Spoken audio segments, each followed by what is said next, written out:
그리스 신화에 나오는 미궁이 있어요. 그러니까 이 미궁, 그러니까 이렇게 아무도 빠져나올 수 없는 그거를 만들어 놓은 사람이 있는데 그 사람이 다이달로스라는 사람입니다. 그런데 이제 이 사람이 어떤 그 공주에게 빠져나올 수 있는 방법을 가르쳐 주게 돼요.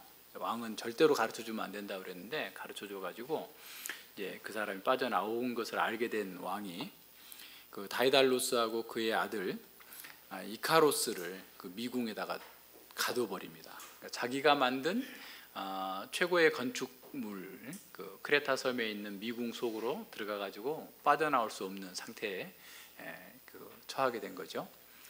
그러다가 이 다이달로스는 이게 그 새 깃털과 밀랍으로 날개를 만들어요.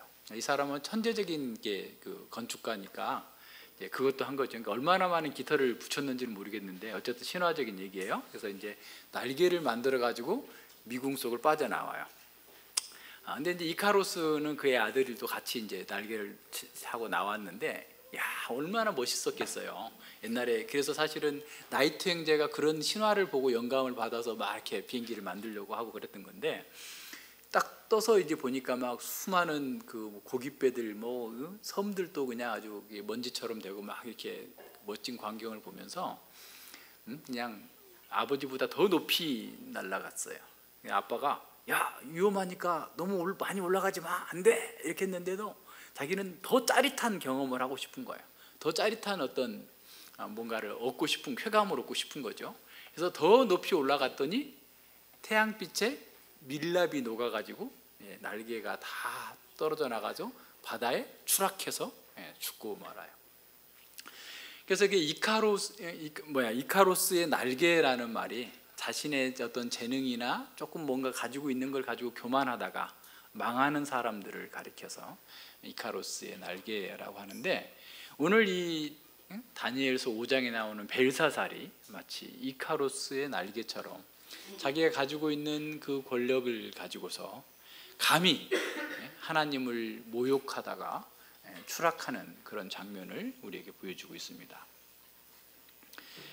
아무도 바벨론이 멸망할 거라고 생각하지 못했어요. 그것도 70년 만에 그렇게 갑자기 멸망할 거라고 생각하지 못했는데, 하나님께서는 선지자들을 통해서 바벨론이 멸망할 거다, 바벨론이 생기기도 전에 이사야 선지자를 통해서 멸망할 거라고 얘기했고, 바벨론의 침략을 받아서 예루살렘이 멸망하는 그런 상황 속에서도 에레미야 선지자를 통해서 하나님께서 바벨론을 멸망시키실 거다라고 선언하셨습니다.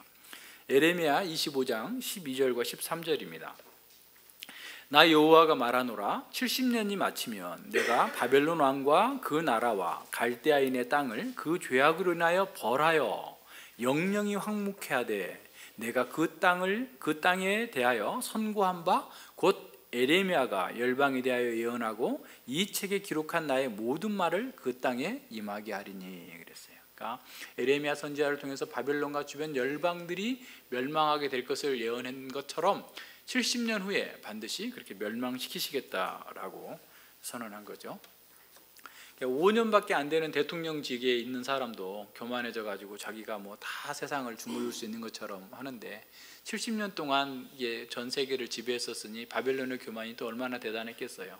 지난 4장에서 봤던 것처럼 느부갓네살은 43년 동안 통치를 했는데 아주 뭐 어마어마한 그 제국을, 강대한 제국으로 만들어 놨어요. 그리고 이제 사실 여기 지금 벨사살이 느부갓네살의 부왕이라고 하는데, 이 부왕이라는 말이 바로 아버지와 아들 관계가 아니라 그냥 이렇게 왕위를 이어받았다라는 의미로 이렇게 됩니다. 몇 차례 쿠데타가 생겨났고, 그러고 나서 아마도 그 느부갓네살의 어떤 뭐 친척들이나 뭐 누구하고 결혼 정도 관계에 있는 그런 정도의 사람이 이 벨사살인데, 그 벨사살은 이게 좀 자기가 두 번째 치리자입니다. 그러니까 지금 현재 왕은 누구였냐면 나보니두스예요. 그러니까 바벨론이 멸망할 당시에 이 지금 왕은 나보니두스라고, 이 사람은 아주 굉장히 어떤 그 신비적인 영성에 빠져가지고 나라를 통치 안 하고 저기 그냥 광야에다가 사우디아라비아 어디 그런 쪽에다가 도시를 건설하고 거기서 또 다른 그 민족들의 신상들을 다 갖다 놓고 이제 그 종교적인 행위를 한 거예요. 그러니까 이제 바벨론의 신은 마루둑 신이 주신인데 이 사람은 달신을 섬기면서 온갖 그 바벨론의 어떤 여론에 반하는 어떤 행동을 했어요. 그래서 바벨론 사람들이 굉장히 싫어하게 됐습니다. 그래서 이제 그런 상황 속에서 이 지금 벨사살이 아버지를 대신해서 섭정 통치를 하고 있는 상황이에요. 그러니까 섭정 왕으로서 벨사살이 두 번째 치리자인 거죠. 그래서 이제 다니엘에게 네가 그걸 해석한다면 세 번째 치리자를 삼겠다라고 하는 말이 이제 그런 말이죠. 근데 지금 이제 이 5장의 상황은 벌써 이제 메대와 바사 페르시아 제국이 일어나 가지고 상당히 지금 이렇게 바벨론을 이렇게 압박해 오고 있는 그런 상황입니다. 그런데 이 바벨론 성읍이 어마어마하게 건설이 됐어요. 그러니까 하나의 뭐 거대한 도시 국가처럼 돼 있었는데 그 바벨론 성읍 주변에 해자라는 게 있어요. 해자 혹시 아세요? 혜성이 알아요? 네. 해자는 뭐냐면 그 성읍이 있는데 그 성읍 주변에다가 땅을 깊이 파요. 그래서 몇십 메타를 깊이 파가지고 삥 둘러서 강을 만드는 거예요. 그러면 외국의 적군들이 와가지고 토성을 쌓아가지고 성을 공격하지 못하도록, 그래서 이제 그 유프라테스 강물을 그 해자로 흘러 보내는 거죠.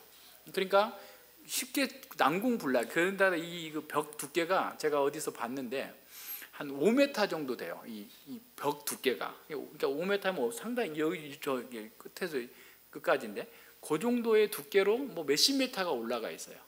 그리고 그 고고학에 따르면 그 성 안에서 외부에서 완전히 단절돼도 10년 동안 먹고 살 수 있는 물자를 비축하고 있었대요. 그러니까 지금 벨사살이 지금 이러한 지금 그 잔치를 벌이고 있는 상황은 어떤 거냐면 이미 지금 바벨론 군대가 그 유프라테스 강 오티스라고 하는 전투에서 크게 이기고 바벨론의 군대 장관들이 막 투항하고 있는 상황입니다. 고레스에게 바사왕 페르시아 왕 고레스에게 투항하고 있는 상황에서 벨사살은 이 지금 귀족들을 모아놓고 열심히 먹여서 자기 편을 만들어서 바사 제국과 지금 어떻게 보면 잘 해보자, 싸워보자라고 하는 식의 연회를 하고 있는 거예요. 이제 뒤에 이제 그 아하수로 왕이 여기 마라톤 전쟁을 할 때 그리스를 치려고 할 때 또 예스도서에서 한 달 반 40 며칠 동안을 이렇게 그 잔치를 벌이는 것처럼 지금 이제 어떻게 보면 그 잔치를 통해서 어떻게 보면 그 국민들을 또 이렇게 하나로 묶어서 어쨌든 바사에 대항하고자 하는 이제 그런 상황 속에서 지금 이 5장에 이루어지고 있는 상황이에요. 이때가 지금 주전 539년이에요. 그런데 이제 어떻게 이제 결국 멸망한 것은 어떻게 멸망했냐면 위에서 그 해자에 들어가는 물을 위에서 막아버려요. 상류에서. 그러니까 해자가 다 마르게 되잖아요. 그런 상황에서 사실은 내부에서 문을 열어줘 버립니다. 내부에서 문을 열어줘 가지고 무혈 입성을 하게 돼요. 바사 제국. 왜냐하면 그 정도로 민심이 나빴던 거예요. 그러니까 지금 현재 나보니두스나 이 벨사살에 대한 그런 민심이 나쁜 상황에서 아마도 이제 그 민심을 달래기 위해서 지도자들이나 귀족들 다 불러놓고 그들이 섬기는 우상들 다 갖다 놓고 그러면서 이제 그 잔치를 벌이고 있는 거죠. 그런데 참담하게도 하나님의 성전에서 가져온 기명들, 은그릇, 금그릇을 가지고 와가지고 이제 이 술을 마시면서 이렇게 주악을 베풀고 있는 이런 상황을 속에서 지금 전개된다라고 하는 사실을 생각해 봐야 됩니다. 근데 1절과 4절에서요. 술 먹는다, 술과 관련된 단어가 5번이나 나와요. 1절에 보면 잔치를 배설하고 1천명 앞에 술을 마시니라. 2절에 벨사살이 술을 마실 때, 3절에 그것으로 마시려 함이었더라. 또 4절에 그것으로 마시고 무리가 술을 마시고는 이렇게 계속 술을 마셨다라고 하는 것을 이렇게 보여주고 있는 거죠. 벨사살 왕을 한번 생각해 보세요. 느부갓네살 왕은 자신의 어떤 힘이나 능력으로서 모든 제국들을 압도하면서 사람들의 충성을 이렇게 끌어낼 수 있는 그런 힘을 가졌었다고 한다면 벨사살은 마땅한 어떤 정치적인 기반이나 어떤 군사적 능력도 없이 자긍심만 높은 자의 어떤 표상인 것이죠. 그러니까 성공한 사람만 교만한 게 아니라 성공 못한 사람도 다 교만해요. 하나님 모르는 사람은 다 교만합니다. 그러니까 자기가 뭐 대단한 존재인 줄로 생각하는 거죠. 그래서 지금 교만이 진정으로 위험한 것은 뭐냐면 현실을 잘못 보게 만들어요. 그러니까 교만한 사람은 현실을 제대로 통찰하지 못해서 어리석은 선택을 하게 되는 겁니다. 벨사살은 사실은 흔히 세상 사람들 말하는 대로 쥐뿔도 없는 게 지금 왕권을 잡아가지고 그런 자가 하나님의 성전의 기명을 가지고 술을 마시면서 지금 하나님을 모독하고 있는 거죠. 그러니까 교만하기 때문에 정말 벌써 역사 가운데에서 자기가 지금 이 왕의 자리에 있다, 어떤 섭정 왕으로서 있는다 할지라도 느부갓네살 왕의 업적과 그가 쓴 모든 조서에 대해서 다 공부한 사람입니다. 다니엘이 그에게 책망하는 설교를 할 때 그걸 전제하고 있어요. 느부갓네살이 이러이러이러이러니 겪은 것을 네가 알고서도 하나님께 영광 돌리지 않고 잘못하고 있다라고 하는 사실을 지적하고 있는 것을 보면 이미 이렇게 어떻게 보면 제왕 코스의 제왕 학문의 필수 코스인 거죠. 앞선 선대왕 때에 어떤 일이 있었고 그 선대왕이 어떤 업적을 이루었고 또 그것을 통해서 어떤 조서를 내렸고 이런 것들을 다 배우는 거예요. 그러니까 우리나라의 또 조선시대에 세자가 되면 그 세자를 가르치는 아주 훌륭한 학자를 붙여주잖아요. 그래서 학자는 늘 이렇게 역사를 가르치고 중국의 시문을 가르치고 이렇게 하는 것처럼 이 사람이 그런 자리에 오기까지 그 23년 전쯤이잖아요. 그러니까 적어도 느부갓네살이 거의 이제 이렇게 말년에 그런 일을 겪었었다고 한다면 이제 23년쯤 지난 후에라도 이 내용들을 다 알고 있었던 거예요. 그럼에도 불구하고 이 사람은 하나님의 전에 있는 그러니까 성전에서 가져온 것들은 사실 느부갓네살은 굉장히 이렇게 어떻게 보면 성전에서 가져온 이런 은근 기명들이 느부갓네살의 업적을 한마디로 요약해주고 있을 수도 있어요. 당시 상황의 분위기에서. 그런데 이 사람은 느부갓네살과 같은 그런 용력이나 지혜나 능력도 없으면서 느부갓네살이 해온 것을 나는 우습게 생각한다. 그거 가져와. 우리 같이 그걸로 술 마시자. 이럴 정도로 어리석고 무모한 짓을 한 거예요. 무슨 얘기인지 알겠죠? 그러니까 그 상황들을 좀 더 잘 살펴보면 지금 벨사살은 국가적 위기 속에서 어떻든 사람들을 단합해서 자기 편을 만들어서 지금 페르시아 제국과 싸워 나가야 되는데 오히려 느부갓네살보다 자신이 더 능력 있고 더 용감하고 대담한 군주다라는 사실을 알리기 위해서 하나님의 전에 있는 기명을 가지고 지금 잔치하고 술을 먹고 있다라는 거예요. 이게 얼마나 참담한 일입니까?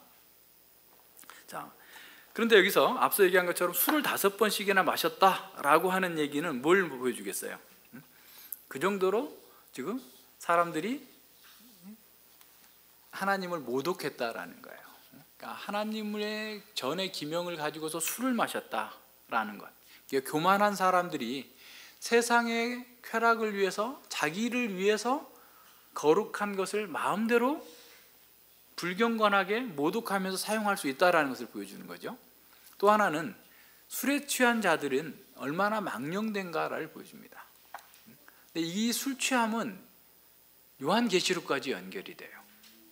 그러니까 이게 이제 조금 이따 우리가 보겠지만, 그래서 이러한 상황들을 지금 우리에게 보여주면서 이 벨사살이 얼마나 지금 하나님을 모독하는 자리로 나아가고 있는지를 이렇게 보여주고 있는 것이죠.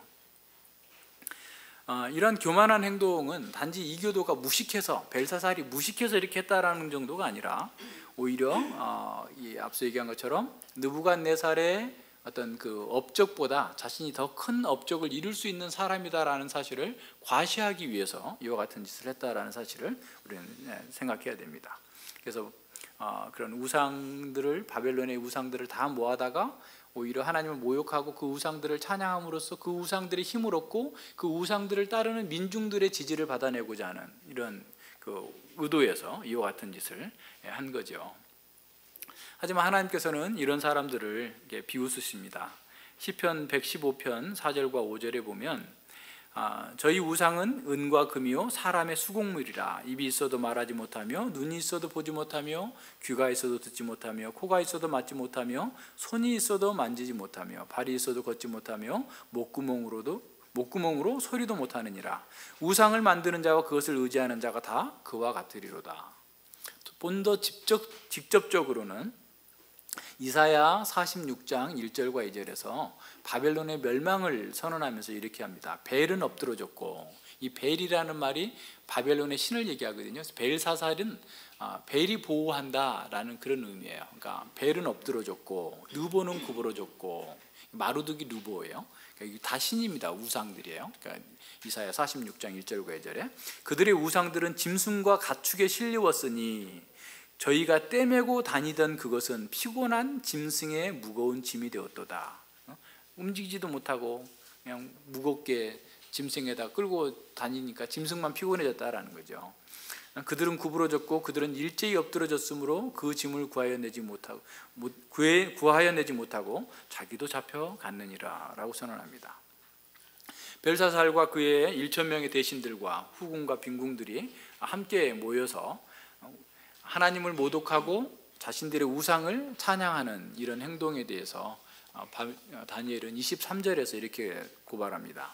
도리어 스스로 높여서 하늘의 주제를 거역하고 그 전 기명을 왕의 앞으로 가져다가 왕과 귀인들과 왕후들과 빈궁들이 다 그것으로 술을 마시고 왕이 또 보지도 듣지도 알지도 못하는 금은 철과 목석으로 만든 신상들을 찬양하고 도리어 왕의 호흡을 주장하고 왕의 모든 길을 작정하시는 하나님께 영광을 돌리지 아니한지라 라고 고발하고 있죠. 그러니까 벨사살은 살아계신 하나님을 모독하고 바벨론의 우상을 찬양함으로써 자신의 안전과 자신의 그 권력을 더 강화하고자 했지만 오히려 하나님께 도전하고 하나님을 조롱하는 것으로 그는 멸망을 당하게 됩니다. 그래서 5절과 그 28절 보면 다니엘의 그 해석과 그 심판 선언이 나타나는 거죠. 바로 그때 그렇게 모독하면서 술을 마시고 주웅이 한참 물을 익었을 때 사람의 손가락에 나타나서 왕궁 촛대 맞은편 분벽의 글자를 쓰는데 왕이 그 글자 쓰는 손가락을 본지라. 이에 왕이 즐기던 빛이 변하고 그 생각이 변민하여 넓적다리가 마디가 녹는 듯하고 그 무릎이 서로 부딪히니라. 그림이 그려지죠. 자, 우상을 찬양하면서 흥청거리는 때 사람의 손가락에 나타나서 아주 밝은 분으로 회칠한 그에다 글을 아주 또박또박하게 글을 쓰는 그 모습을 보면서 막 얼굴이 창백해지고 막 오금저린다고 그러죠. 다리가 막 덜덜덜 떨리고 막 이런 그 상태로 온몸이 마비된 이런 상태까지 된 거죠. 그 사무엘상에 보면 다윗을 조롱했던 그 아비가일의 남편 나발이, 어리석은 자 나발이 다윗이 분노했다라는 말을 듣고 열흘 동안 몸이 굳어 있다가 죽어버리는 것처럼 아마 지금 그러한 심각한 고통 속에 빠져 있는 거죠. 바벨론 신들이 자신을 구원하고 자신을 영화롭게 할 거다라고 기대했던, 그래서 호기에 찬 잔치를 벌였던 이 벨사살은 공포에 휩싸여서 자기 자신도 가누지 못할 정도의 상황이 된 거죠. 조금 전까지 하나님을 모독하고 온갖 어리석은 말을 했던 그 사람이 두려움에 떨면서 비참한 상황에 떨어져 있는 거죠. 하나님께 손가락 하나만 보여주실 뿐인데도 이렇게 두려움에 몸이 부셔지는 것 같은 그 공포에 사로잡히게 됩니다. 선지자들의 호세아 선지자의 경고를 무시하면서 하나님께 심판을 받았을 때 하나님의 임재를 바라보면 사람들이 산들아 바위들아 나에게 와서 덮어다오라고 할 정도로 고통스럽게 부르짖는다고 했는데 이방인들이 바벨론의 그 권세를 가지고서 그걸 믿고서 하나님을 조롱하고 모독하는 이런 일을 했다면 얼마나 그에게 큰 심판이 임하겠습니까? 한 줌도 안 되는 그런 권력을 가지고 감히 하나님을 대적하는 어리석은 자들의 도발은 얼마나 그 끔찍할 것인지 그 결과를 내다보게 해주는 겁니다. 이사야 선지자는 이사야 40장 15절에서 자신의 힘을 믿고 세상의 힘을 믿고 교만한 자들에 대해서 이렇게 경고합니다. 보라, 저에게는 열방이 한 통의 한 물방울과 같고 저울의 작은 티끌 같으며 섬들은 떠오르는 먼지 같으니. 그러니까 아무리 큰 나라도 물을 다 버리고 났는데 그 통에 한 방울 남아있는 물 정도밖에 안 된다는 거예요. 시편 62편 9절에서는 이렇게 선언합니다. 진실로 천한 자도 헛되고 높은 자도 거짓되니 저울에 달면 들려 입김보다 경하리로다 그랬어요. 이거를 표준 세번역에서는 이렇게 번역했어요. 신분이 낮은 사람도 입김에 지나지 아니하고 신분이 높은 사람도 속임수에 지나지 아니하니 그들을 모두 다 저울에 올려놓아도 입김보다 가벼울 거다. 그러니까 이 세상에 높고 낮은 사람 다 모아가지고 두 개 저울에다 놔서 후 하고 입김 부는 거다고 여기다 두면 입김이 더 무거워서 이렇게 올라갈 거라는 거예요. 그러니까 세상에 그렇게 스스로 잘났다고 그러고 대단하다고 하는 사람들은 하나님 보시기에 입김 정도도 안 된다는 거예요.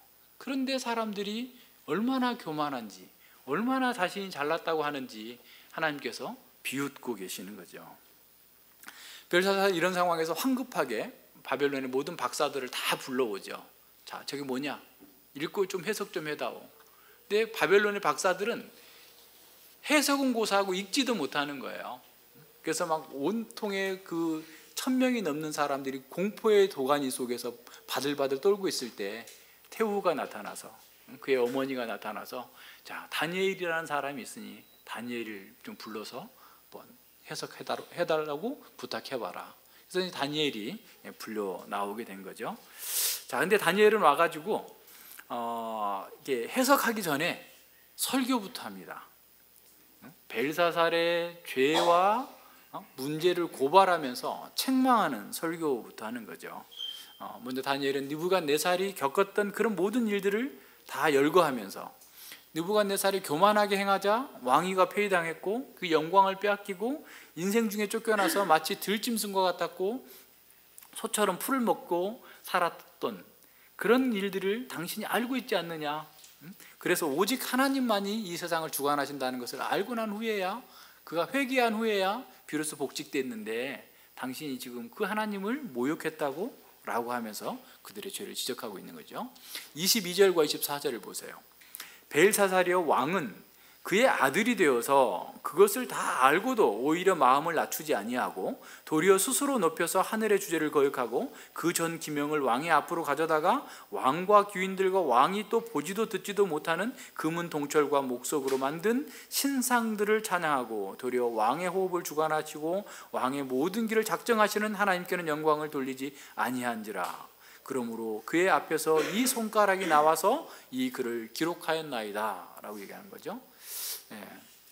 다니엘은 세 가지 면에서 그 벨사살의 행동을 책망하고 있습니다. 첫 번째는 느부갓네살에게서 배우지 못했다라는 거예요. 역사에서 배우지 못한 자가 이렇게 교만해질 수 있음을 우리에게 보여주고 있는 거죠. 두 번째는 예루살렘 성전에서 가져온 기명들로 술을 마시면서 우상들을 찬양하고 하나님을 모독했다라는 거예요. 세 번째는 왕의 길과 호흡을 주장하는 당신의 생명을 주장하는 하나님께 영광을 돌리기를 거부했다라는 거예요. 자, 다니엘이 선포하는 핵심은 뭡니까? 너의 생명과 운명은 하나님의 손에 달려 있다라는 거예요. 그런데 벨사살은 자신의 그 오만한 행동으로 말미암아서 몰락하게 될 것을 간접적으로 선언하는 거죠. 어떻게 보면 직격탄을 날리는 거예요. 포로인 주제에 지금 현재 시퍼런 권력을 갖고 있는 자에게 그들의 죄를 날카롭게 지적하면서 해석하기 전에 아예 그냥 먼저 그의 정죄하고 책망하고 고발하면서 이렇게 선언하고 있습니다. 다니엘은 이전에 그 느부갓네살에게 목회적 권면을 했듯이 벨사살의 신성 모독에 대한 죄를 고발하면서 하나님께서만 영광 받아야 된다라고 하는 사실을 지적하면서 시작하는 거죠. 자, 사람들은 이게 교만하기 때문에 역사에서 또 삶 속에서 수많은 어떤 거듭된 경고와 교훈을 받을지라도 배우지 못합니다. 그래서 교만한 사람은 배우지 못해요. 그래서 교만하지 않고 늘 겸손한 사람이 배우고 또 그 배운 것을 따라서 이렇게 유익을 누리고 복을 누릴 수 있습니다. 하나님께서는 모든 교만한 자들을 대적하시고 심판하십니다. 다니엘 하나님의 통치권을 인정하지 않는 모든 인간의 행동들을 지금 함께 정죄하고 있는 거예요. 따라서 이 심판에 대한 공포는 이 해석과 함께 주어지는 거죠. 그래서 메네 데겔 우르바신이라는 말을 이제 해석해 주는 거예요. 25절이죠. 메네는 하나님이 이미 왕의 나라의 시대를 세워서 그것을 끝나게 하셨다 하며, 데겔은 저울에 달려서 부족함이 되었다 하며, 베레스는 왕의 나라가 나뉘어서 메대와 바사 사람에게 준바되었다 함이니이다 그랬어요. 메네는 계산하다라는 의미고 데겔은 무게를 달다라는 그런 동사에서 왔습니다. 바르신은 나누었다라는 의미인데, 이게 우바르신을 이렇게 베레스라고 이렇게 하고 있는 것은 다른 말이 아니라, 우라는 말은 그리고라는 말이고, 베레스는 바르신은 베레스의 복수형이에요. 그래서 이제 나누었다, 끝났다 그런 말이죠. 그래서 다니엘은 이러한 동사들을 근거해서 궁극적으로 하나님께서만 역사를 통제하신다라고 하는 사실을 보여주시는 거죠. 하나님께서 왕을 세우기도 하고 내리기도 하신다라는 거죠. 네, 자, 하나님께서 벨사살의 나를 다 계산했어. 그런데 너는 이제 끝났다라는 그런 표현이죠. 또 무게를 달아봤는데 너는 그 무게에 미치지 못했다. 그래서 끝났다라는 거죠. 그리고 메대와 바사에게 그 나라를 맡기시겠다라고 하는 겁니다. 그러니까 메네 데겔 우르바시는 하나님께서 모든 역사를 통치하시고 모든 인생들의 행위를 계산하시고 달아보시고 그 뜻을 정하셨다라는 그런 의미입니다. 그러니까 사실은 벨사살이 그렇게 살았을 거예요. 자기가 다른 사람들을 다 계산해보고, 자기가 다른 사람들을 다 무게를 달아보고, 자기가 어디로 보내든지 자기가 마음대로 다 할 수 있을 거라고 생각을 했어요. 그런데 지금 다니엘이 얘기하고 있는 것은 하나님께서 그 일을 하신다. 하나님께서 사람들의 날수를 정하시고 무게를 재보고 그의 끝을 정하신다. 하나님만이 우리의 인생과 역사의 모든 것의 주인이시다라고 하는 것을 선언하고 있는 겁니다. 그렇다고 해서 다니엘이 결정론적인 역사관을 얘기하고 있는 게 아니에요. 인간도 자기 자신의 행위에 책임이 있어요. 느부갓네살 왕이 4장 27절에 다니엘의 목회적 권면, 공의를 행하고 공의를 베푸십시오 라고 했던 것을 잘 따랐다면 느부갓네살은 들에 가서 정신 나가서 미치지 않았을 거예요. 그런데 그렇게 따르지 않았어요. 자, 그렇다면 우리는 그렇게 생각할 수 있어요. 아니, 느부갓네살은 그렇게 경고를 받았지만 벨사살은 경고받지 않았느냐라고 생각할 수 있을지 모르지만, 벨사살은 역사를 통해서 교훈을 받은 거예요. 앞서 얘기한 것처럼 느부갓네살이 경험했던 그 모든 것은 제왕 수업을 할 때 이미 다 공부한 내용들이에요. 그러니까 역사를 통해서 배운 그 경고를 따르지 않았기 때문에 그가 하나님의 심판을 받는 것은 당연한 거예요. 그에게도 책임이 있어요. 무게를 달아봤는데 미치지 못했다라고 하는 건 그의 책임을 선언하고 있는 겁니다. 그래서 다니엘이 말하고 있는 역사관은 결정론적인 역사관이 아니라 하나님의 주권과 인간의 책임을 동시에 얘기하고 있어요. 인간이 이래함에도 불구하고 이렇게 자기 아버지가 부왕이 느부갓네살이 이러이러한 경험을 했으면 그것을 배워서 하나님께 영광을 돌리고 자기를 그 자리에 올려두신 분도 하나님이시니까 하나님의 뜻에 따라 살아야 되는데, 오히려 하나님을 모독하는 짓을 했다고 한다면 심판받아 마땅하다라고 선언하고 있는 것이죠. 그래서 이 모든 사람들은 어떤 형태로든지 간에 자신의 행위에 대해서 책임이 있어요. 하나님께 주권적으로 역사를 진행해 가신다 할지라도 하나님께서 그렇게 정했기 때문에 난 그럴 수밖에 없었다라고 말할 수 있는 사람은 아무도 없다라는, 모두가 자기에게 책임이 있습니다. 그래서 이 사실을 우리는 잘 기억해야 됩니다. 자, 4장과 5장의 1차 독자였던 유다 백성들에게 어떤 교훈을 주었을지를 한번 생각해 봅시다.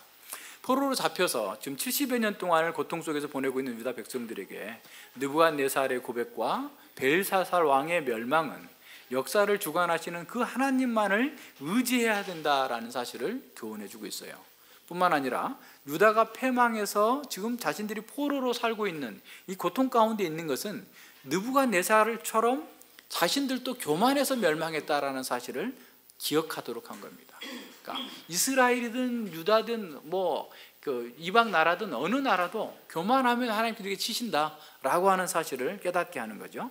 따라서 포로민들은, 지금 포로로 잡혀 있는 사람들은 날마다 회개하고 돌이키면서 하나님께서 정하신 기한이 주어질 때까지, 회복이 주어질 때까지 언약과 율법에 따라서 신실하게 기다리고 살아야 된다라고 하는 사실을 가르치고 있는 거죠.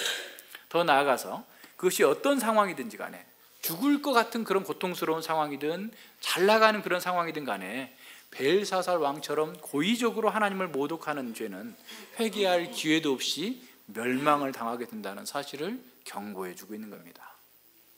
고의적으로 하나님을 모독하는 자에게는 사함받을 수 있는 회개의 기회조차도 없다라고 하는 사실을 선언해 주고 있어요. 자, 이것은 오늘 우리에게도 동일한 교훈을 줍니다. 그래서 예수님께서 나를 인자를 거역하는 것은 사함을 얻을 수 있지만 성령을 회방하는 죄, 성령을 거역하면 사하심을 받을 수 없다. 그러니까 새로운 역사가 시작됐어요. 하나님의 말씀이 증거되어지고 하나님 나라가 임해서 하나님 나라가 지금 세상으로 전진하고 있는 그런 상황 속에서 고의적으로 하나님의 복음을 거부하고 하나님을 모독하는 죄에 대해서는 하나님께서 용서하시지 않는다라는 사실을 경고해 주고 있는 거죠.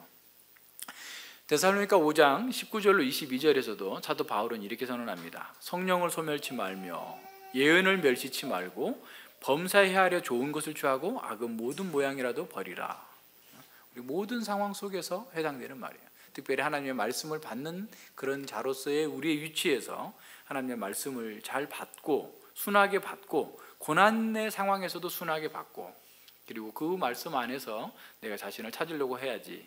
그 성령께서 말씀하신 그 강서를 통해서 주시는 그런 말씀을 소멸하고 멸시하게 되면 오히려 위험하다라는 사실을 보여주고 있는 거죠.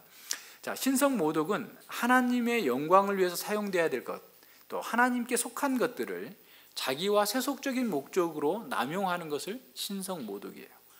그러니까 하나님을 아주 대적하는 것이죠. 그래서 율법은 하나님의 성물을 더럽히거나 부정한 상태에서 하나님의 성소를 더럽힐 경우에 사형에 해당한다라고 선언하고 있습니다. 하나님께서는 모독하는 자들에게 자신의 권능의 손을 보내셔서 치시기도 하죠. 초자연적인 권능을 보내셔가지고 고라의 일당을 땅에서 그냥 빨아들이기도 하고, 하나님의 선지자 엘리야를 무시했던 사람들이 하늘에서 불이 내려와서 죽게도 하는 이런 초자연적인 그런 심판을 행하시기도 하시지만, 때로는 눈에 보이지 않는 바이러스 벌레가 먹어서 사람을 죽게도 하죠. 하나님께 영광 돌리지 않았던 그 헤롯이 사도행전 12장에 보면 충이 먹어서 아주 고통스럽게 죽는 경우도 있습니다. 그렇지만 하나님께서는 벨사살에게 했던 것처럼 벽에 글씨를 쓰는 그런 손가락을 보여주시기도 하죠. 벽에 쓰인 글씨는 하나님의 말씀을 전하는 거죠. 하나님의 말씀은 겉으로 보기에는 아무런 능력이 없는 것처럼 보입니다. 그래서 세상 사람들은 그 하나님 말씀을 조롱하고 하나님이 굉장히 무기력한 존재인 것처럼 생각해요. 그렇지만 그 말씀대로 하나님께서는 심판하실 것입니다. 오늘날도 하나님의 말씀을 무력한 것으로 여기고 함부로 대하는 사람들이 있습니다. 하나님의 말씀, 강단에 선포되는 그 하나님의 말씀을 무시하고 조롱하면서도 두려워하지 않는 사람들이 있어요. 하지만 하나님께서는 지금도 사람들을 세시고 달아보시고 나누고 계십니다. 하나님께서는 결코 만홀히 여김을 받는 분이 아니십니다. 예수님께서는 바리새인들을 책망하시면서 그들이 한 말로 인해서 그들이 심판을 받을 것이다 라고 선언합니다. 내가 너희에게 이르노니 사람이 무슨 무익한 말을 하든지 심판날에 이에 대하여 신문을 받으리니 내 말로 의롭다함을 받고 내 말로 정죄함을 받으리라. 하나님께서는 각 사람의 행위대로 또 그 말씀에 따라서 심판하실 자들을 심판하시고 구원하실 자들을 구원하십니다. 그러나 우리가 이 본문을 단지 오만한 왕 벨사살의 심판으로만 이해하는 것은 너무나 작은 이해입니다. 좀 더 큰 구속사적인 맥락에서 살펴봐야 됩니다. 이 사건은 모든 시대의 사람들의 궁극적인 어떤 추구와 교만이 어디를 향하고 있는지를 보여줍니다.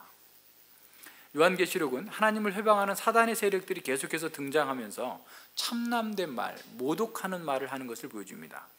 요한계시록 13장에서는 바다에서 올라온 짐승이 세상 나라를 바다에서 올라온 짐승이 하나님과 그 백성들을 회방하는 것을 보여주죠. 근데 바다에서 올라온 그 짐승은 이 세상 나라 정부를 상징합니다. 이 세상의 어떤 불경건한 모든 세력들을 대표하는 존재이기도 하죠. 다니엘서 5장에서 묘사하는 이 벨사살 왕의 오만과 신성모독은 지금도 불경건한 사람들을 통해서 계속 진행형으로 나타나고 있습니다. 우리는 교만한 정권들과 장관들과 국회의원들이 하나님을 모독하고 부인하는 것을 보고 있습니다. 때로는 자칭 그리스도인이라고 하는 사람들마저도 하나님의 이름으로 악을 행하고 국민을 속이고 국가를 분열시키고 있는 것을 보게 됩니다. 그런 자들은 그리스도의 이름으로 하나님의 영광을 회방하는 것입니다. 요한계시록 18장에 보면 바벨론의 멸망과 그 멸망을 자초한 죄악들을 열거합니다. 18장 2절과 3절인데요. 힘센 음성으로 외쳐 가로되 무너졌도다 무너졌도다 큰 성 바벨론이여 귀신의 처소와 각종 더러운 영에 모이는 것과 각종 더럽고 가증한 새에 모이는 곳이 되었도다.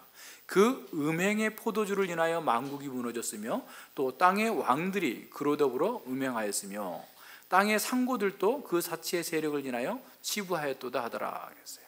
바벨론 음행의 진노의 포도주, 그러니까 음행의 포도주를 먹은 거죠. 술을 마셨다는 것 갖다가 5번씩 계속 나왔다고 그랬는데 지금 술 마시고 있는 것을 보여줘요.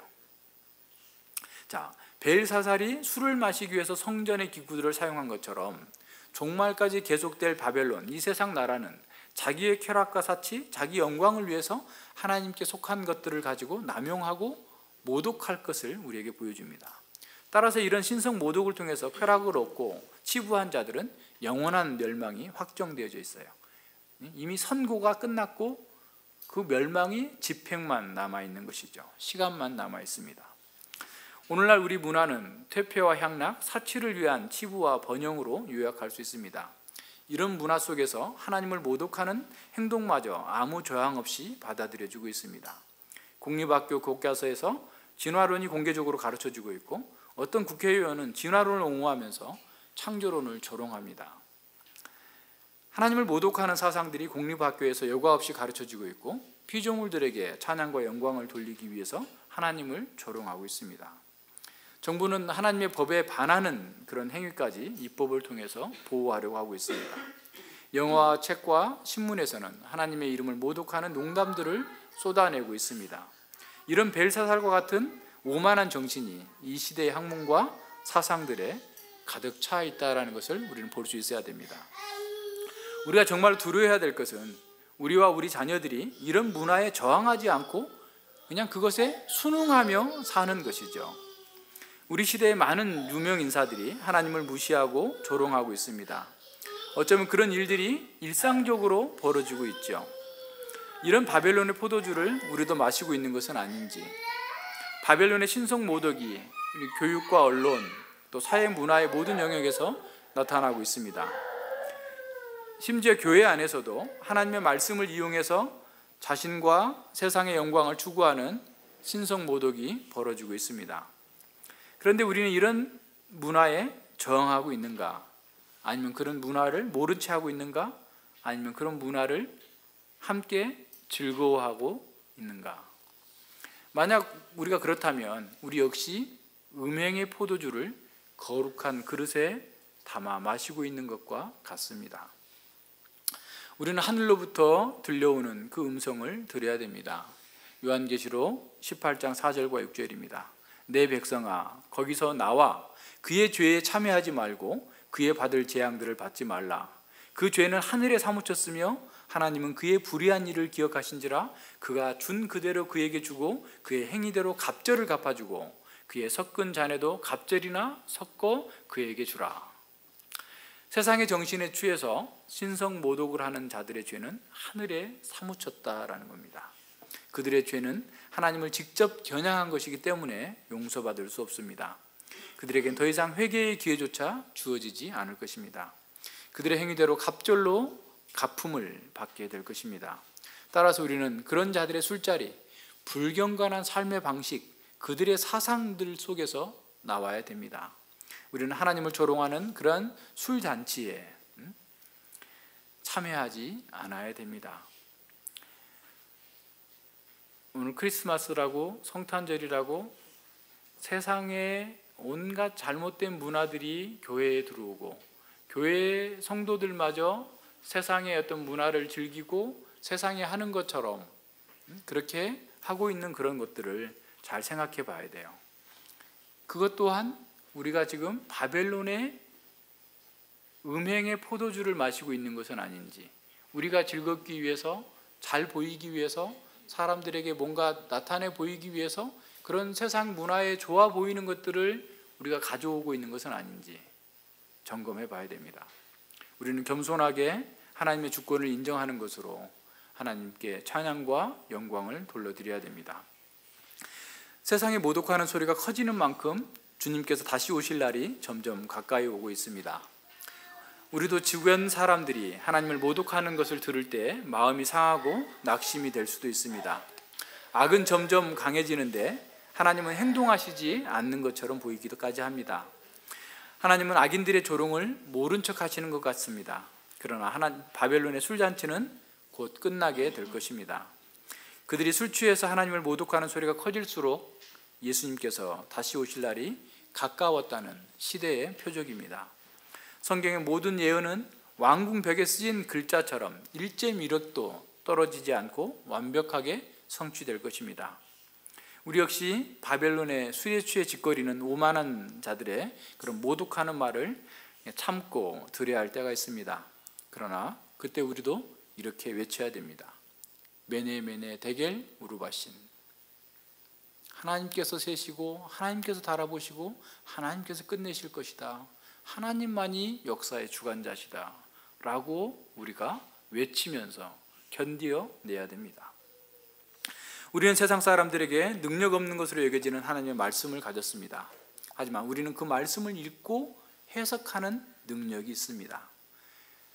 우리는 그래서 시대의 표적을 아는 사람들이에요. 따라서 우리는 역사와 종말을 알고 준비하는 사람입니다. 우리는 어떠한 상황과 어떠한 고난에서도 바벨론의 멸망과 우리의 구원의 완성을 내다보면서 즐거워할 수 있는 거예요. 요한계시록 18장 14절로 20절을 조금 요약해서 보겠습니다. 바벨론아, 내 영혼이 탐하던 과실이 내게서 떠났으며 맛있는 것들과 빛난 것들이 다 없어졌으니 사람들이 결코 이것들을 다시 보지 못하리라. 바벨론이라 치부한 이 상품의 상고들이 그 고난을 무서워하여 멀리 서서 울고 애통하여 가로되 화이또다 화이또다 큰 성이여 일식간에 망하였도다. 티끌을 자기 머리에 뿌리고 울고 애통하며 요청하로되 화이또다 화이또다 이 큰 성이여 바다에서 배부리는 모든 자들이 너의 보배로운 상품을 인하여 치부하였더니 일시간에 망하였도다. 하늘과 성도들과 사도들과 선지자들아 그를 인하여 즐거워하라. 하나님이 너희를 신원하는 심판을 그에게 하셨음이니라. 그랬어요. 바벨론이 멸망하는 날 이렇게 즐거워하라 라는 거예요. 바벨론이 멸망할 것이니 지금 너희들이 바벨론의 정신에 바벨론의 술에 취하지 말고 정신을 차려서 하나님의 방식대로 살라라는 겁니다. 사실 이 말씀은 신약의 메네 데겔 우르바신이라고 할 수 있어요. 하나님께서 역사를 통치하신다. 하나님께서 모든 것을 세고 재어보고 계시다라고 선언하고 있는 겁니다. 술 취한 바벨론이 하나님을 모독하는 소리가 아무리 클지라도 우리는 두려워하지 않아야 합니다. 오히려 우리는 메네 데겔 우르바신이라고 외치며 즐거워할 수 있는 사람들입니다. 다니엘처럼 오히려 세상을 책망할 수 있는 용기와 담대함이 우리에게 있어야 됩니다. 우리의 구원의 날이 가까이 오고 있습니다. 바벨론의 술 취한 자들의 헛소리가 클수록 우리는 주님의 이름을 더 찬양하면서 주님께 영광 돌리는 삶을 살아가야 됩니다. 한 가지 더 생각할 점이 있습니다. 벨사살의 이야기는 영적인 통찰력을 전수하는 것이 그렇게 자연스럽게 이루어지지 않는다라는 것을 이렇게 생각해야 됩니다. 열심히 해도 부족하다라는 거예요. 지난주에 세계 테마 기행에 모로코가 나왔어요. 모로코가. 근데 그 모로코는 오래전에 나왔던 것 같아요. 몇 년 전에 본 거예요. 또 나오더라고요. 근데 이번에 살짝 스치는 그 장면이 있었는데 정연이만한 애들, 시연이만한 애들 한 4살, 5살, 그러니까 우리말로 하면 유치원도 아니고 어린이집 정도 다니는 그런 정도인데 그 여행하는 그분이 이렇게 지나가다가 무슨 소리가 막 이렇게 들리니까 올라가 보는 거예요. 2층으로. 그러니까 우리 공간 반 정도만한 한 조금 안 될까? 근데 거기에 한 20-30명 아이들이 그냥 가득 앉아 있어요. 이 정연이 많은 아이들이 글도 모르는 애들이에요.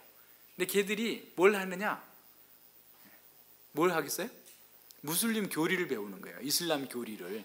책도 하나도 없는데 근데 그 내용이 인간에 대해서, 우주에 대해서, 세상에 대해서 줄줄줄줄줄 외워요. 한 방 맞은 기분이었어요. 우리 애들한테 겨우 소요리 문답 하나 외워서 겨우 이거 하는 거 가지고 우리는 많이 했다라고 생각하는데, 이슬람은 그 어린아이들에게, 어린이집 다니는 아이들이 인생에 대해서, 우주에 대해서, 세상에 대해서 줄줄줄 외우게 가르치고 있어요. 눈물이 핑 돌았어요. 회개. 유대인들 얼마나 열심히 하는데요. 근데 우리가 지금 많이 한다고 생각하면 우리는 정말 착각하고 있는 거예요. 그 사람들은 거짓된 것을 가지고도 그렇게 열심히 하니까 그 이슬람 세계가 지켜지고 있는 거예요. 거짓인데도 그렇게 지켜지고 오히려 확산되고 있어요. 우리는 진리를 가지고 있다고 하면서 얼마나 노력하고 있어요? 음악학원 보내고 피아노 학원 보내고 어디 보내고 수영 보내고 이런 데는 얼마나 열심히 하면서, 여러분 책망하는 게 아니라 저 얘기하는 거예요. 안 가르쳤잖아요. 그렇게 가르치지 않았잖아요. 하나님께서 우리를 세보실 거예요. 우리를 달아보실 거예요. 우루바신 우리의 끝을 계산하고 계실 거예요. 어떻게 할 거예요? 그냥 막연하게 아이 뭐 바벨론 술도 한잔하고 하나님 성경도 하나 보고 섞어서 해야지, 세상에서도 성공하고 신앙도 좋고 양쪽 다 성공하는 사람 만들지.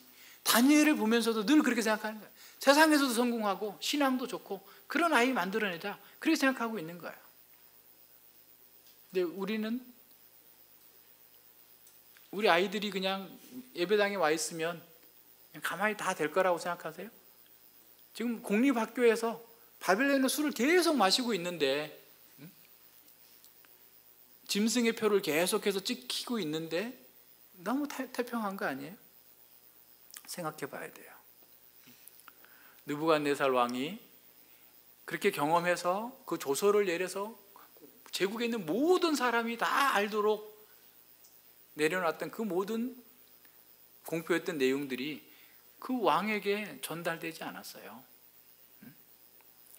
등잔 밑이 어둡다는 것처럼 왕위를 받은 그 사람마저도 하나님의 주권적인 통치를 인정하지 않게 됐단 말이에요. 오히려 벨사살은 더 교만해져서 아예 하나님을 모독하는 자리까지 나가게 됐어요. 하나님께 도전하고 하나님을 조롱하는 자리까지 나가게 된 겁니다. 자기를 위해서 하나님의 성전의 기명까지 겁없이 사용하는 이런 자가 된 겁니다. 구약시대의 제사장들은 가장들에게 열심히 하나님의 말씀을 가르쳤고, 가장들은 그 말씀을 길에 있을든지 집에 있을든지 어느 곳에 있든지 간에 부지런히 우리 자녀들에게 가르치고, 오른손과 이마에 표를 삼아서 집에 문설주에 기록해서 열심히 가르치는 것이 그들의 사명이었어요. 그래서 아이들이 하나님의 세계관을 가지고서 세상의 모든 것들을 해석할 수 있도록 만들어 준 겁니다. 그래서 자녀들이 하나님 중심의 세계관으로 무장될 때까지 내 손목에 매어 기호를 삼으며 내 미간에 비춰 표를 삼고 하나님의 말씀을 강론했던 거예요. 다니엘과 그 세 친구가 바벨론의 최고의 성공을 거뒀지만 바벨론 문화, 바벨론의 포도주를 마시지 않았던 그 이유는 그들이 하나님 중심의 세계관으로 무장되어 있었기 때문에 그런 거예요. 신약시대의 가정에도 동일한 의무가 있습니다. 교회에서 온 가족이 한 말씀을 듣지만 부모들은 집에 돌아가서 주의 교양과 훈계로 부지런히 가르쳐야 돼요. 부지런히 가르치는 것이 우리의 일이에요. 물론 신약시대에는 구약시대와 같이 그냥 같은 민족, 같은 혈통으로서 이루어진 것은 아닙니다. 교회에 들어오는 것이 혈통이나 배경으로 되어지는 것은 아니죠. 육신적인 어떤 출생은 생물학적인 가족에 속하게 하지만 위로부터 나오는 새로운 출생, 거듭남은 회개와 예수님을 믿음으로써 가족에 속하게 하는 거죠. 회개할 수 있도록 가르쳐야 되는 거예요. 우리 자녀들이 회개할 수 있도록, 거듭날 수 있도록, 그건 하나님의 주권에 달린 거니까 계속해서 가르치면서 기도하고 구하고, 아이들이 잘못했을 때도 때리고 책망하고 끝내지 말고 같이 기도하자, 같이 회개하자, 하나님 이런 죄를 졌습니다. 이런 죄에서 벗어나게 해주시옵소서. 하나님 긍휼을 베풀어 주시옵소서. 아이 붙들고 같이 울면서 기도하면서 아이들의 거듭남을, 회개를 할 수 있도록 우리가 그 일을 해야 돼요. 부지런하게 해야 됩니다. 부지런하게. 신약 성경은 육신적인 가족에 대한 책임을 강조하면서도 하나님의 새로운 가족이 최우선의 자리를 차지해야 된다고 가르치고 있어요. 누가 내 부모고 누가 내 자녀냐? 하나님의 뜻대로 행하는 자다라고 선언하고 있습니다. 세르는 새로운 가족에 속했음을 표하는 것이고, 성찬과 성도의 교제는 가족을 함께 묶는 그리스도의 새 언약에 기념하는 겁니다. 복음서와 서신서들 모두가 다 하나님의 새 가족 공동체에게 기록된 거예요. 기독교 학교, 내 자식이 없으니까 나는 상관 안 해. 그러면 지금 우리 신약 시대에 하나님의 가족에 들어와 있지 않은 거예요. 잘못된 생각이에요. 우리 모두의 자녀고 우리 모두가 책임이 있어요. 우리 모두가, 물론 1차적인 책임 부모에게 있지만 우리 모두에게 책임이 있어요. 그 일을 함께 해 나가라고 하는 거예요. 하나님의 진리가 강단에서 부모에게로, 부모에게서 자녀에게로 전수될 수 있도록 끊임없이 부지런하게 해야 됩니다. 사탄은 교회 안에서 세대 간의 틈을 벌려서 분열시키려고 모든 노력을, 모든 시도를 다합니다. 서로의 간격을 벌려가지고 부모가 가진 신앙의 바톤을 자녀에게 넘겨주지 못하도록 하는 거예요. 그래서 어떤 학자는 교회가 100여로 치닫기까지는 한 세대면 충분하다라고 얘기하고 있어요. 우리가 제대로 하지 않으면 우리 대에서 끝날 수도 있어요. 정신을 차리고 집중해서 해야 됩니다. 교회 공동체는 대대에 이 신앙을 전수하고 유지하도록 사명을 받았습니다. 언약을 기초로 하는 세대 간의 연합은 연속성에 의해서 이루어지고 있어요. 교회 공동체는 예배를 통해서 언약을 성취하신 하나님의 그 위대한 행동을 찬양합니다. 교회 공동체는 도덕적인 이슈를 공개적으로 다뤄야 되고 배교와 타락에 대해서 고민해야 됩니다. 기독교 교육에서 가장 효과적인 방식은 제자도의 모범을 보이는 겁니다. 공동체 전체가 다 각성해서 복음을 증거하고 그 복음을 구현하면서 우리 자녀들에게 가르쳐야 돼요. 또한 직분자들은 자신들의 권위와 사랑으로 사람들을 감독하고 돌봄을 통해서 청소년들과 청년들, 장년들 어느 누구라도 바벨론의 음행의 포도주에 마시지 않도록 지도해야 됩니다. 또한 교회 공동체는 해석자들이에요. 다니엘만이 그 메네메네 데겔 우르바신을 읽고 해석할 수 있었던 것처럼 교회만이 하나님의 말씀을 읽고 해석할 수 있어요. 다른 사람은 읽는다 할지라도 여전히 까막눈이에요. 어둠 가운데 읽지를 못해요.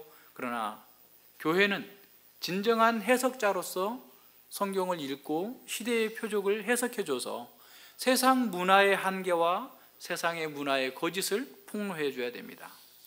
이렇게 깨어있는 교회 공동체가 서로 섬기고 신앙으로 연합되었을 때 우리 자녀들에게 복음이 전수될 뿐만 아니라 이 세상의 소금과 빛이 됩니다. 이런 교회 공동체는 하나님의 복음이 도약하도록 만드는 발판이 될 수 있습니다. 하나님은 교회를 위해서 그리고 교회를 통해서 자신의 영광을 드러내시기로 정하셨어요. 벨사살 이야기는 반면 교사로서 우리 교회 공동체에게 중대한 경고를 제시합니다. 우리가 우리 자녀들에게 하나님 앞에 겸손하도록 가르치지 않는다면 우리 자녀들은 교만해서 넘어지게 될 것입니다. 이카로스의 날개처럼 작은 재능 하나 가지고, 작은 성공 하나 가지고 교만해져서 하나님의 자라를 탐하다가 끝없는 멸망으로 떨어지게 될 겁니다. 우리가 하나님과 하나님 나라를 바르게 가르치지 못한다면 한 세도도 지나기 전에 교회가 본질과 사명을 잃어버리게 될 것입니다. 우리가 정신을 차리지 않는다면 우리 자녀들은 하나님 중심의 세계관이 아니라 바벨론의 세계관, 바벨론의 포도주에 취해서 신성모독을 하는 것도 서슴지 않게 될 것입니다. 우리가 우리 자녀들의 손목과 미간에 진리를 붙이는 일을 게을리한다면 우리 자녀들은 짐승의 표를 받고 바벨론의 음행의 포도주에 취하게 될 것입니다. 이제 우리가 선택해야 됩니다. 우리 자녀들의 마음을 무엇으로 채울 것인가? 우리 자녀들의 이마와 손에 어떤 표를 새길 것인가? 짐승의 표를 새긴 사람들 14장 11절에서 요한계시록 14장 11절에서 이렇게 선언합니다. 그 고난의 연기가 세세토록 올라가리로다. 짐승과 그의 우상에게 경배하고 그 이름의 표를 받는 자는 누구든지 밤낮 쉼을 얻지 못하리라. 바벨론의 세계관으로 바벨론의 포도주에 취해 있는 사람들은 밤낮 쉼을 얻지 못하리라. 영원한 형벌을 당하면서 고통당할 것이다 라고 하는 것의 관용적인 표현이에요. 밤낮 쉼을 얻지 못하리라. 두 번째로 하나님을 길을 선택한 사람들 20장 4절에 나타납니다. 또 내가 보좌들을 보니 거기에 앉은 자들이 있어 심판하는 권세를 받았더라.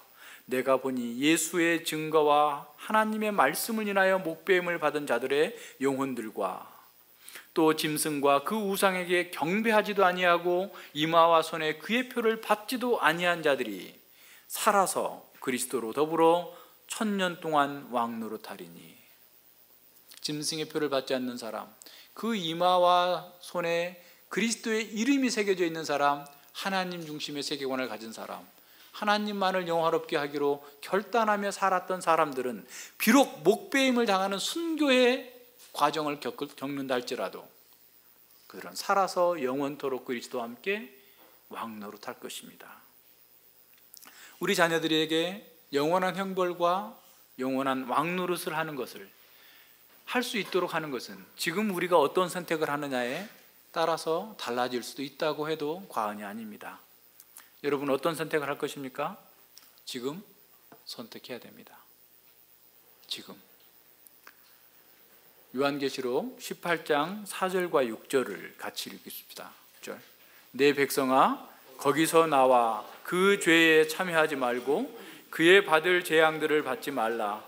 그 죄는 하늘에 사무쳤으며 하나님은 그의 불의한 일을 기억하신지라. 그가 준 대로 그에게 주고 그의 행위대로 갑절을 갚아주고 그의 섞은 잔에도 갑절이나 섞어 그에게 주라. 내 백성아 거기서 나와 그의 죄에 참여하지 말고 그의 받을 재앙을 받지 말라. 메네 메네 데겔 우르바신, 그 하나님을 찬양하면서 결단해야 됩니다. 기도합니다. 하나님 아버지 감사를 드립니다.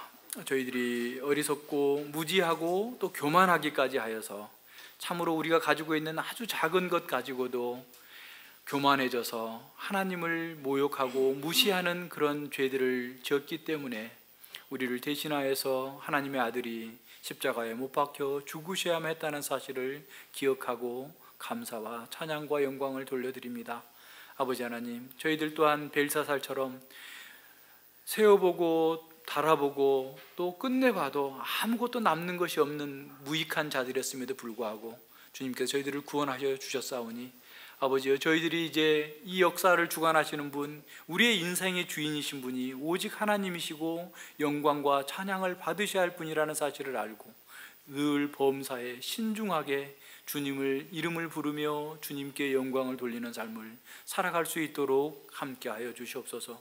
우리에게 주어진 이 시대의 그 타락한 문화 속에서 우리의 자녀들을 잘 보호하고 양육하고 가르침으로 말미암아서 우리 자녀들이 하나님을 영화롭게 하고 그를 영원토록 즐거워하며 그리스도와 함께 영원토록 왕노릇하는 아름답고 복된 삶을 살도록 그 일을 우리에게 맡기셨사오니 아버지의 이 일을 게을리하지 않게 하여 주시고 더욱더 부지런하게 주님의 뜻을 따라서 충성하는 저희들 모두가 되게 하여 주시옵소서. 우리가 분별력을 갖게 해주셔서 성경을 통해서 우리 자신과 세상을 통찰하는 은혜를 허락하여 주셔서 참으로 세상의 그 바벨론의 포도주와 같은 세상의 세계관을 분별해내고 그러한 사람들과 멍해를 함께 하지 아니하며 오직 주님을 경외하며 주님의 뜻만을 온전히 구현해 나가는 복된 사람들 되어줄 수 있도록 함께하여 주시옵소서. 감사드리며 예수님 이름으로 기도드립니다. 아멘.